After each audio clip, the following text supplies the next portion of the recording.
Hello, I am so glad that you guys are here. As you jump on, tell me where you're watching from and what your biggest questions about adding in your younger students to your homeschool are. I know when I was starting to homeschool, I had a second grader and a kindergartner, and we just really were unsure what we were going to do with her. She was a young kindergartner because she was ready to learn to read, and we had always been learning around her, so she was ready to do school. I was not really ready to bring her in, but we met her where she was without pushing her or causing her to be feeling a lot of pressure to get into school. She was the one who was driving that.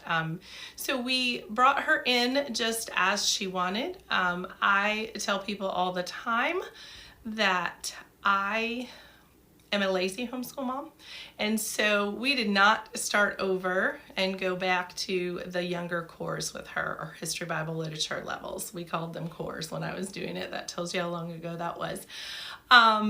We decided that we would just bring her where we were. I got the kindergarten phonics back out, the kindergarten math back out, and kindergarten handwriting. But then I just allowed her to listen in with us. I was surprised by how much she had picked up on already. She actually joined us midway through B and working into C. So I was surprised, but she was happy, and she was no longer the distraction to our homeschool that she had been when she was wanting something to do. If you try logging out, oh goodness,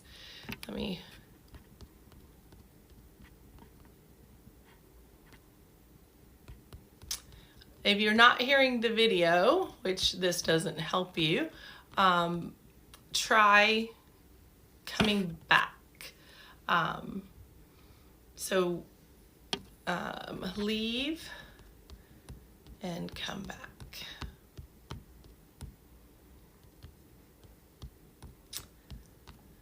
And I'm sorry about that to those who can't hear. The good news is this will be recorded and you can watch it again. So that is a trick for any time you have a problem with audio on the app. I know sometimes lives don't work quite as well as we would like them to, and that is out of our control. That's part of Honeycomb's issue, and we do let them know each time. But if you do just pop out and then pop back in, sometimes that fixes the audio problem. So back to bringing in a younger student. So my girls are 3 years apart, 2 years apart in school. Yay, that worked. I'm so glad, Rachel. So remember that for next time. Anytime you're having an audio problem in the app, just try to go out of what you're watching and come back in.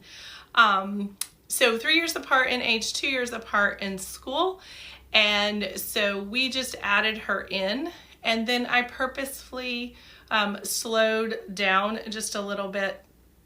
We actually ended up taking about 5-ish years to get through B, C, D, and E, and that allowed my youngest to be at a better age when we got to F. But you know your children best as far as that goes, so ask on the app. We're happy to give you some ideas, but that's a good rule of thumb is you know your kids the best, work that way. Then a lot of times as I'm talking to people who started homeschooling in kindergarten and they have that going really well, but now they have the younger brother or sister and they want to know just what do they need to purchase. So as this is the purchasing time, everybody's getting ready for next year. Let's talk about that. So if your kids are far enough apart that you're going to start back with your kindergarten curriculum, you would need to purchase your math consumables, whatever program that is. So for Saxon, that would be like your meeting book. For Matthew C, that would be your student text. Kindergarten doesn't have a test booklet, but if it was first grade, you need the first grade text and test booklet. That was hard to say. For Singapore, it would just be your student workbooks, because the textbook and the home instructor guide are going to stay the same. Kindergarten Singapore just has the A and B book, so you would get that. Horizons, you would just pick up the student books. Of course, you don't need the teacher books again. Same for your handwriting.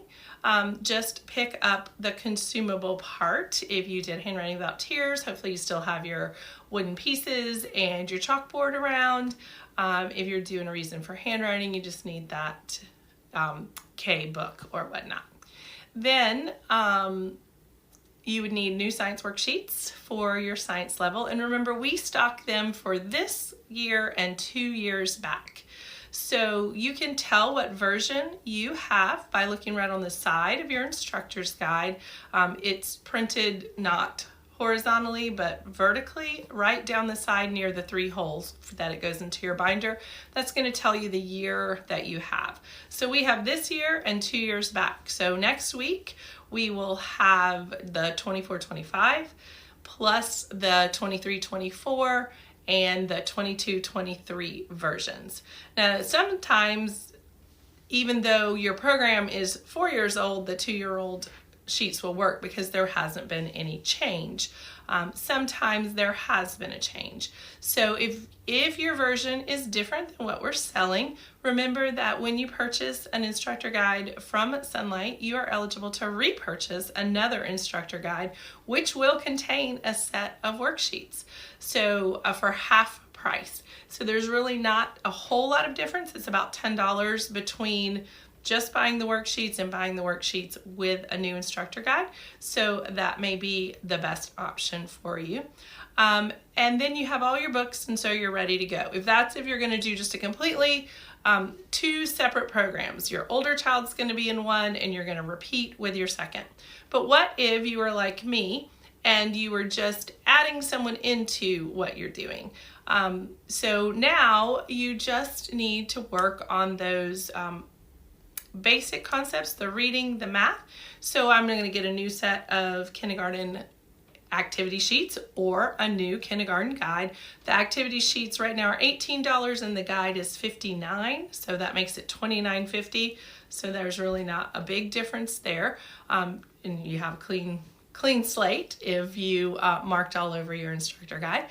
So activity sheets, you need math workbooks, you need a handwriting workbook, and if they're going to join you in your current science program, go ahead and pick up another set of science activity sheets and the experiment paper pack.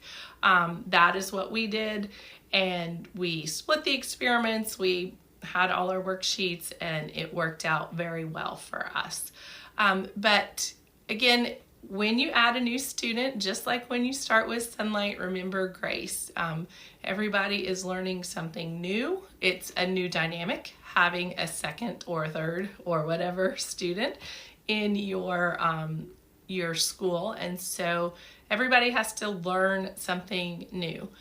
One of my biggest tips for integrating that new was letting my older daughter feel like she was doing something really independent. And that might be working on her Explode the Code book because she knew the directions and she could do that on her own. Or I showed her how to know what it was that she was to read in the instructor's guide for her readers, and she felt big when she was able to go to the instructor's guide, find out what chapter to read, and go to her room and do that while I was working with her little sister. We also alternated with chores that they had to do while I worked with the other one. So if I was teaching math to the oldest, the youngest was in charge of making her bed, brushing her teeth, getting dressed, maybe feeding the cat.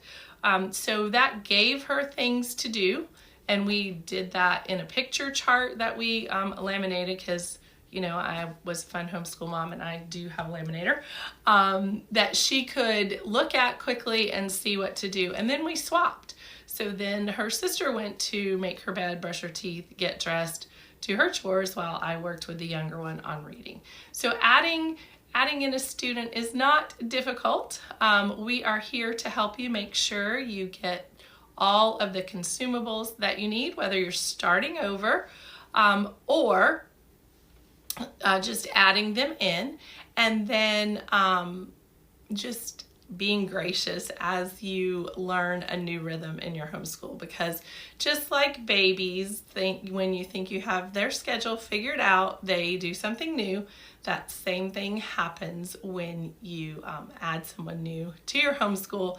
You think you have it figured out, and then you have to figure it out again. But we are here to help you and to share our experience with you and to try to make that transition easy. I personally always wanted to be prepared for the next school year before I officially closed the books on the old school year, because having that hanging over my head, even if we only took 3 or 4 weeks off, caused me a little bit of stress. So I like to have that planned, checked off, door closed, and then I could move on. And if you're watching live, remember that this is the last week of 23-24 pricing. The website will be down at the beginning of next week as we bring the new catalog online, and there will be some price adjustments. So if there's something that you need, reach out to your mentor, reach out to the advisors, and get that order placed today or tomorrow, or at least get your cart filled so you can order over the weekend. Thanks so much for joining me today, and I hope that was helpful. But again, if you have questions about adding your younger children into your homeschool, or even if you maybe are bringing an older child who's been in a traditional school into your Sunlight homeschool, the mentor team and the advisors are always available to help you and help you get a good plan going for that. I hope y'all have a blessed Easter. Celebrate the risen Jesus, and we will see you around the app. Have a great day. Bye-bye.